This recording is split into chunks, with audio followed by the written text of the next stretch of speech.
Now, I know I'm not dressed up as Laura, okay, guys? I'll save you the horrors of me in tight shorts, okay? I just wanted to get out here and review this thing as soon as possible after completing the entire game, the single player especially, to tell you how much I freaking love it and how much I want you guys to go out and support it. And you know what? I don't need to dress up as Laura to do just that, okay? You know, come to think of it, nobody wants to see me with breasts and with short shorts, with my legs all hanging out.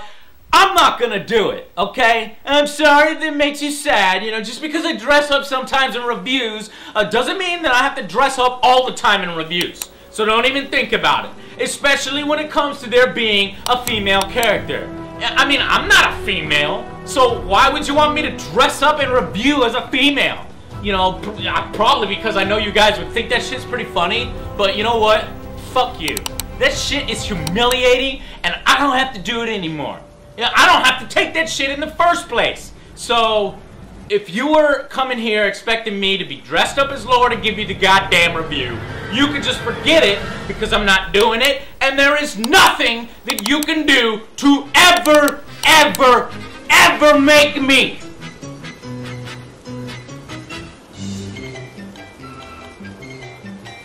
Seriously? Fuck you guys!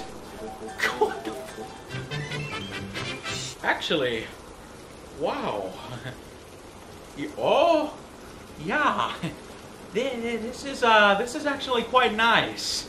I just remembered I have something to do. I will be with you guys momentarily.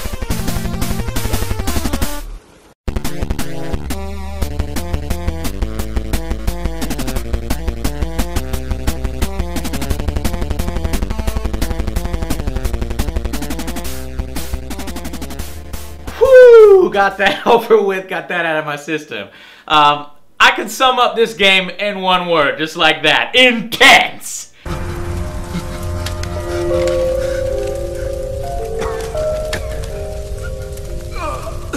Just end it. Please.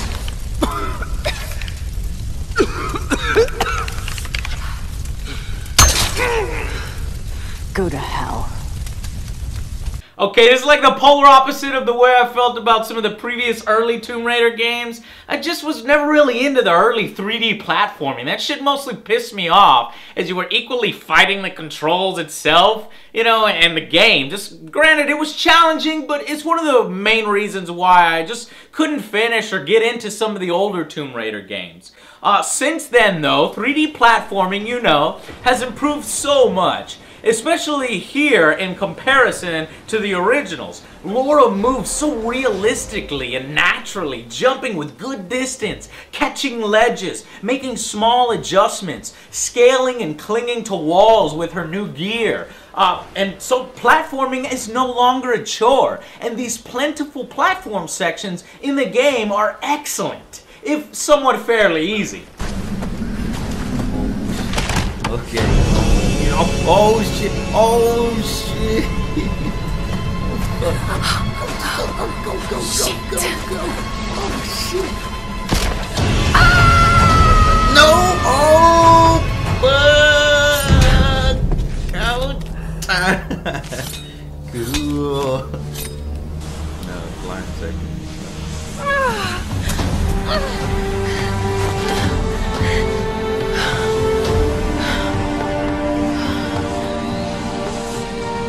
Captain Jessup! Why did he go? In addition, not once did I ever have a problem with the camera. It auto-adjusts perfectly to any situation, be it running, sneaking, climbing, squeaking through tight holes, or exploring claustrophobic caves. It is just a fantastic thing to see it work right. Now, I really haven't had this much fun or cared more for a character in an open world game since Red Dead Redemption. And I gave that game a 10.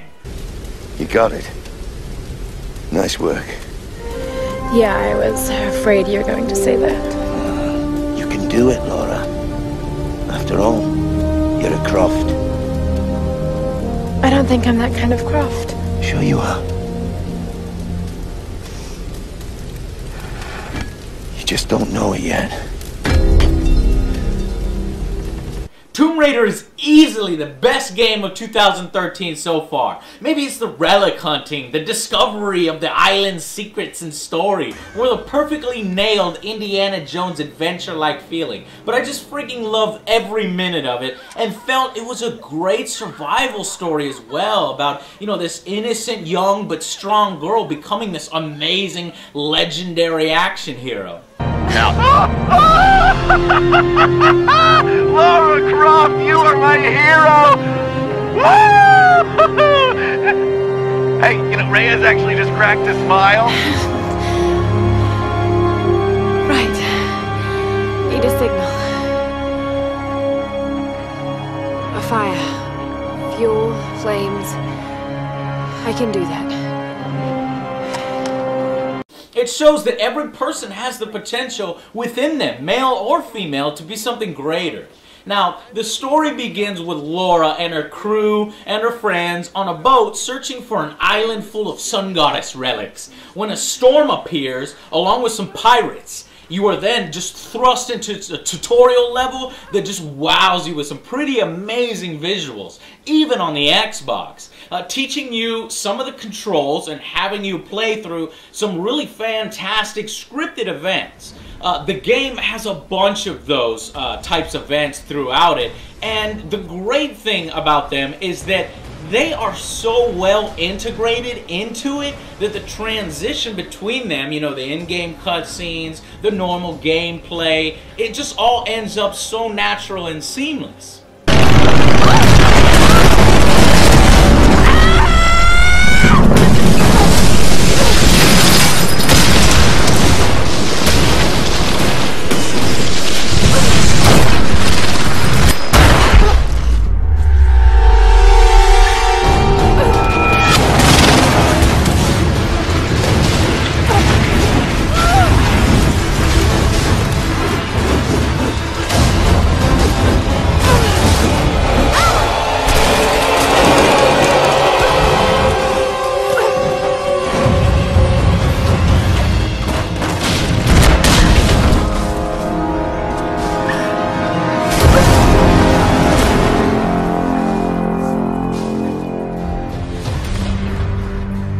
Finally, you're knocked out and you wash up on shore next day, alone, scared, and vulnerable.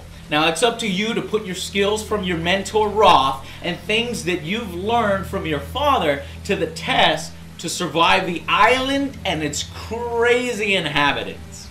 Напоминаешь мою сестру. Let go! Let go! Lara, run! Oh, no! No! Round them up! Round them up! Don't you fucking move. Kill them all!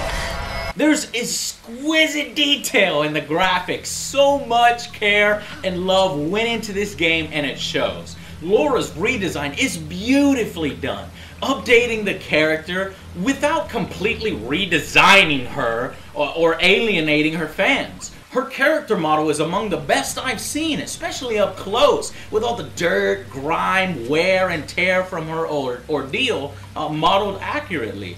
The PC version has some of the best hair physics seen yet, and the environments themselves, up close or at a distance, are breathtaking.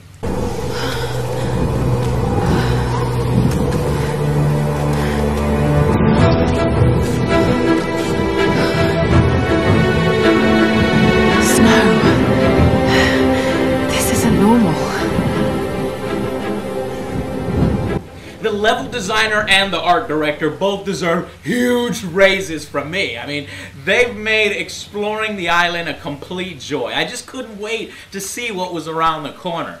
And there are so many noteworthy levels here, like the treetop sniping at night, exploring claustrophobic caverns and tombs, wind and snow levels throughout this island. Now, it's not a completely open world in the traditional sense, as there are bits of the islands that are locked off. But there are plenty of playground sections and large levels to explore within. so it never takes away from the experience. And plus, some of the levels are designed with the cinematic rushing and running sections through some parts of the island, they have to be purposed just for that. So it can't really be that open, or you can't reach those levels. So the game was so well themed that I found myself checking every nook and cranny of this damn game for things to help me survive, as well as relics, diaries, and all the collectibles. I mean, each one had a story within itself. The relics were especially awesome, Laura sharing fascinating facts about them. Some can even be examined further by rotating the 3D model like a detective style and feeling a rumble to learn more information about them.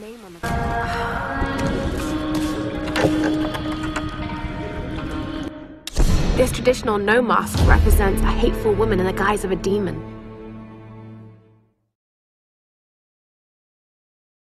There are traces of white paint on the inside. Whoever used this mask was of noble birth. There is purpose to scavenging and hunting animals, as they provide you with experience to level up various hunter, survivor, and brawler skill abilities. And she's got a ton to choose from within individual tiers. Though by the end, you'll likely just have mastered them all, instead of having any sort of unique exclusive focus in one school from another person.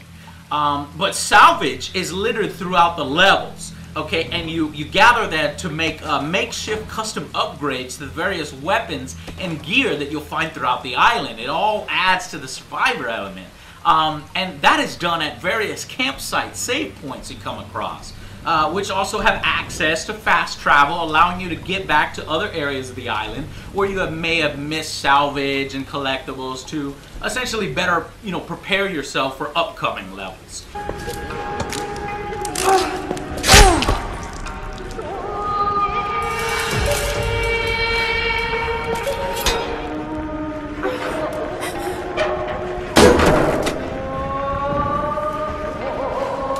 And the combat in this game is well done.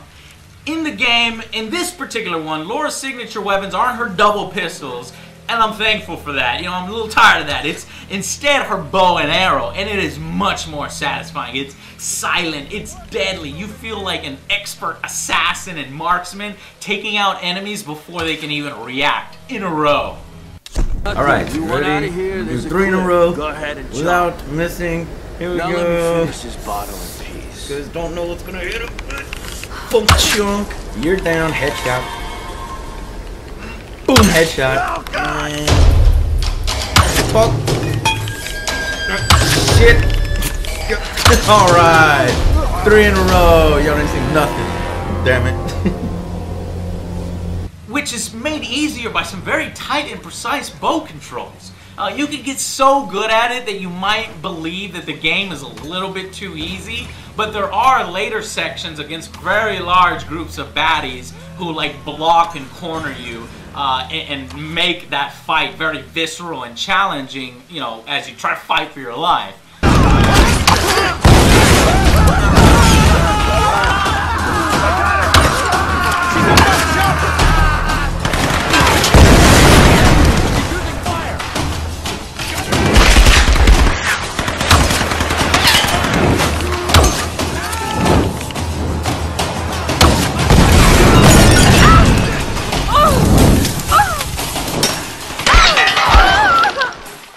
And thankfully there is a nice dynamic cover system where Laura kind of peeks out of corners on her own where it's appropriate, so it makes combat really smooth. However, I toned down the combat-based QTEs a bit.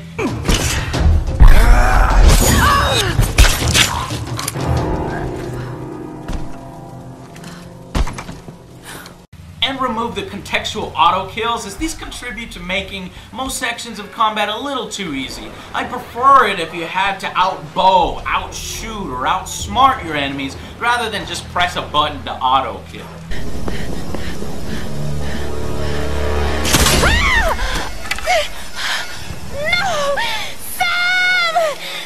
understand why some devs use those QTEs, but here's an example of how to keep the tension alive without using a QTE. Here's a wolf section. Instead of just hitting the Y button or waggling your stick, you are limited to actually firing off your bow at the correct time, and you have to aim precisely. So this is sort of a good mixture of what some of these QTE sections could have been while still retaining the tension of these scenes that they're trying to go for.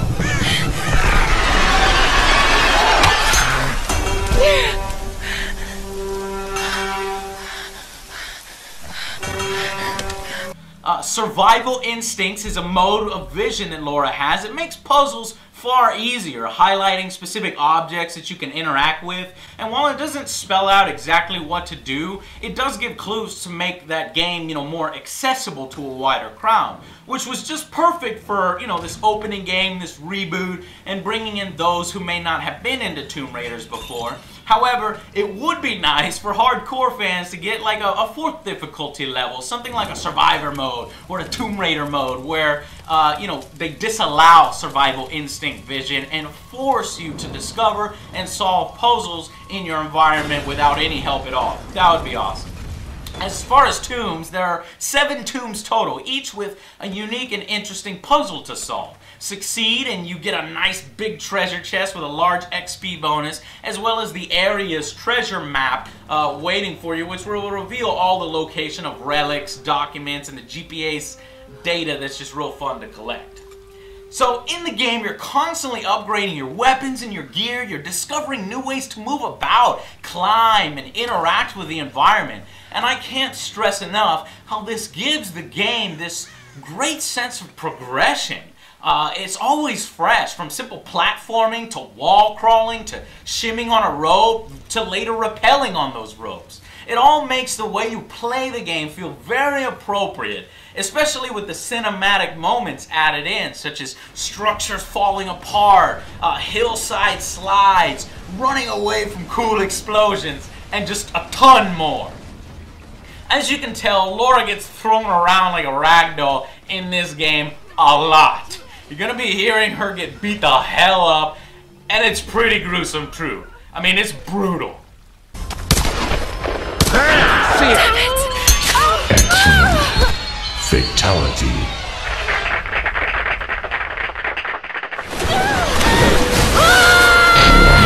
Finish her.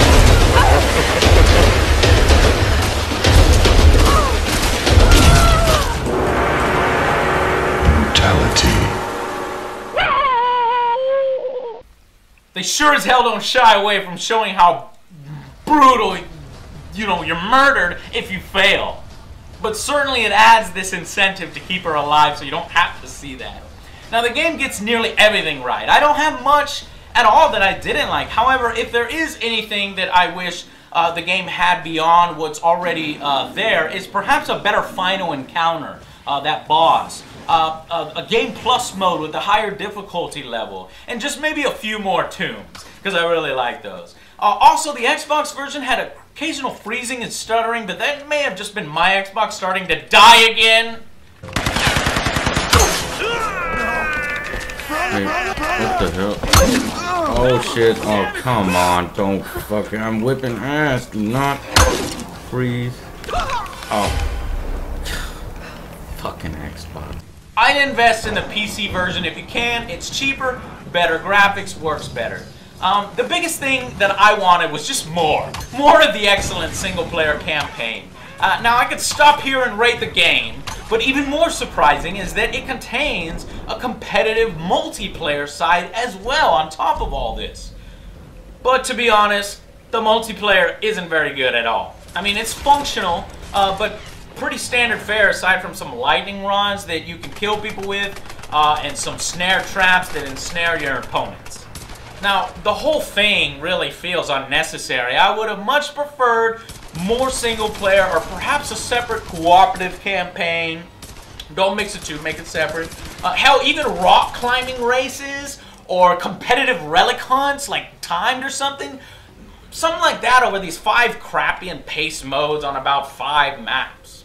But don't let that take away at all from this amazing package. This game easily scores. It scored without even touching multiplayer. So, the final verdict for Tomb Raider is an enthusiastic 9 out of 10. That's a must-own, with a badass seal of approval.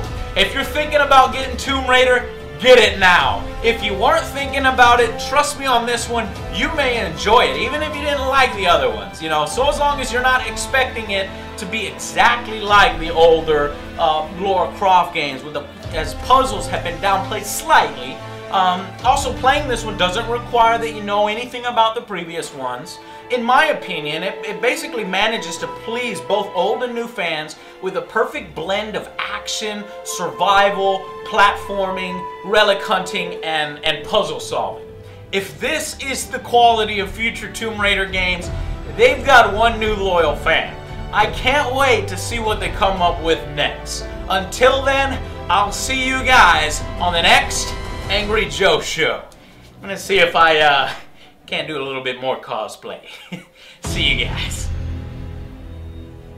I did it! I finally found the ancient relic of the musical tribe of Angry Joe Show! Well, I'm all I am now, Azagaboga, Zidibalalo, Alabagala, Lacabala, Agabalabo,